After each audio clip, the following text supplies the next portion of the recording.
શિક્ષકોની cricket tournament પર રાજકારણ। વલસાડના વાંકલ ગામે યોજાયેલી ટુર્નામેન્ટને લઈ વિવાદ। વિદ્યાર્થીઓનું ભણતર બગાડીને આયોજન થયાનો કોંગ્રેસનો આરોપ। જિલ્લા શિક્ષણાધિકારીએ સમગ્ર મામલે કરી સ્પષ્ટતા। વલસાડ જિલ્લા પ્રાથમિક શિક્ષણ સંઘ દ્વારા તારીખ 7 અને 8 એમ 2 દિવસીય ક્રિકેટ ટુર્નામેન્ટનું વાંકલ ગામમાં આયોજન કરવામાં આવ્યું હતું। આ ટુર્નામેન્ટમાં ખેલાડીઓ તરીકે શિક્ષકોએ ભાગ લીધો હતો, જેમાં જિલ્લા પ્રાથમિક શાળાના 180 શિક્ષકો, શિક્ષક સંઘના 250થી વધુ હોદ્દેદારો અને સમર્થક શિક્ષકો મળીને 530થી વધુ શિક્ષકો ટુર્નામેન્ટમાં જોડાયા હતા। જોકે શિક્ષકોની ટુર્નામેન્ટ હવે વિવાદમાં આવી છે। કોંગ્રેસ અગ્રણી બિપિન પટેલનું કહેવું છે કે વિદ્યાર્થીઓને ભણાવવાના બદલે શિક્ષકો ટુર્નામેન્ટમાં જોડાયા। એટલું જ નહીં, શનિ અને રવિવારની રજાના બદલે બીજા દિવસોમાં ટુર્નામેન્ટ યોજાતા શાળાના વર્ગખંડો શિક્ષકો વિહોણા બનતા વિદ્યાર્થીઓના ભણતરને માઠી અસર પડી છે। 2 દિવસ માટે વલસાડ જિલ્લાના તમામ શિક્ષકોને મૌખિક સૂચના આપી ક્રિકેટ રમવા માટે બોલાવી લીધા અને પોતે પણ ક્રિકેટ રમવા માટે ચાલ્યા ગયા। કપરાડા તાલુકામાં જે જોઈએ છે ભણતરનું સ્તર ખૂબ નીચલી કક્ષાએ છે, ખૂબ ખરાબ પરિસ્થિતિમાં છે અને આ સંજોગોમાં શિક્ષણ અધિકારી સાહેબશ્રીએ ટીચરોને બાળકોને ભણાવવાની જગ્યા પર ક્રિકેટ રમતા કરી દીધા। કિંમતી 2 દિવસનો સમય વગાડ્યો। આ 2 દિવસ શનિ અને રવિ તો રજાના દિવસે પણ બાળકોને ભણતા છોડી શિક્ષકોને રમાડી શકતા હતા, પરંતુ તેમણે તે ન કરી પોતાની મનમરજી ચલાવી મૌખિક સૂચના આપી તમામ શિક્ષકોને 2 દિવસ માટે રમતા કર્યા। શિક્ષકોની ટુર્નામેન્ટને લઈને કોંગ્રેસે ઉઠાવેલા સવાલોને જાણે ટેકો મળતો હોય તેવી રીતે વલસાડ જિલ્લા પ્રાથમિક શિક્ષણાધિકારી ડીબી વસાવાએ જણાવ્યું હતું કે શિક્ષકોને ચાલુ શાળા દરમિયાન આવી ક્રિકેટ મેચ રમવાની કોઈ પણ જાતની પરવાનગી આપવામાં આવી ન હતી, પરંતુ તેમ છતાં ટુર્નામેન્ટ યોજાઈ હતી।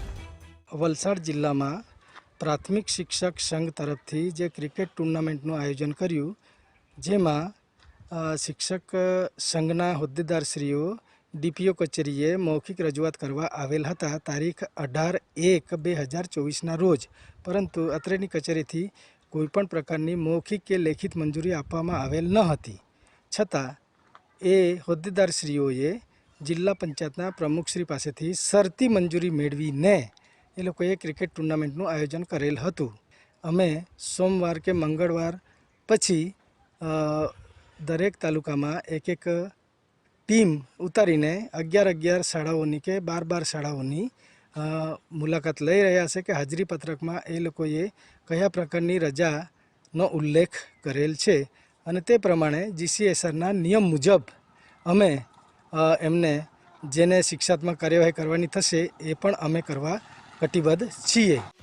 એક બાજુ કોંગ્રેસે ટુર્નામેન્ટને અયોગ્ય ગણાવી તો બીજી બાજુ જિલ્લા પંચાયતના પ્રમુખે સમગ્ર મામલે ખુલાસો આપતા જણાવ્યું કે શિક્ષણ સંઘ તરફથી અરજીને તેમણે જ પરવાનગી આપી હતી અને દર વર્ષે શિક્ષકો માટે 2 દિવસની ટુર્નામેન્ટનું આયોજન કરવામાં આવે છે। કોંગ્રેસના આરોપોને નકારતા જિલ્લા પંચાયતના પ્રમુખે કહ્યું કે લોકોને ગેરમાર્ગે દોરવાનું કામ કોંગ્રેસ કરી રહી છે। સાથે જ કહ્યું કે ચાલુ શાળાએ ટુર્નામેન્ટ યોજાવાની હોવાથી તેમણે લેખિતમાં એક બાહેધરી પણ લીધી હતી। બાહેધરી મુજબ શિક્ષકો જેટલો સમય ટુર્નામેન્ટમાં ફાળવશે એટલો જ સમય શાળાઓમાં વધારાના સમય તરીકે ફાળવીને બાળકોને શિક્ષણ આપવાનું રહેશે। શિક્ષક સંઘ તરફથી મને એક અરજી આપવામાં આવેલી અને હું પણ અગાઉથી જાણતો હતો કે દર વર્ષે શિક્ષકો 2 દિવસ રમતા હતા।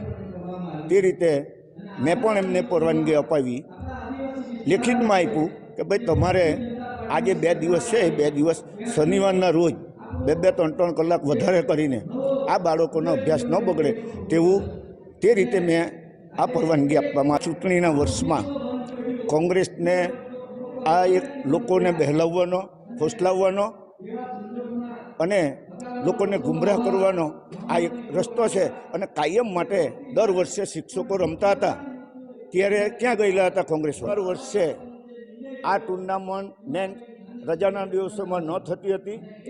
ગયા વર્ષે પણ આ ટુર્નામેન્ટ ચાલુ દિવસોમાં થયેલી અને એ ભરપાઈ કરી આપવાની જવાબદારીએ મેં આ મંજૂરી આપેલી છે। વલસાડ જિલ્લામાં ભણતરના ભોગે શિક્ષકોની આ ટુર્નામેન્ટ હાલ ચર્ચાનું કેન્દ્ર બન્યું છે, પરંતુ આગામી સમયમાં આ મુદ્દો વધુ વિવાદે ચડે તેવી શક્યતાઓ પણ છે। માનવ ઠાકોર, વીટીવી ન્યૂઝ, વલસાડ।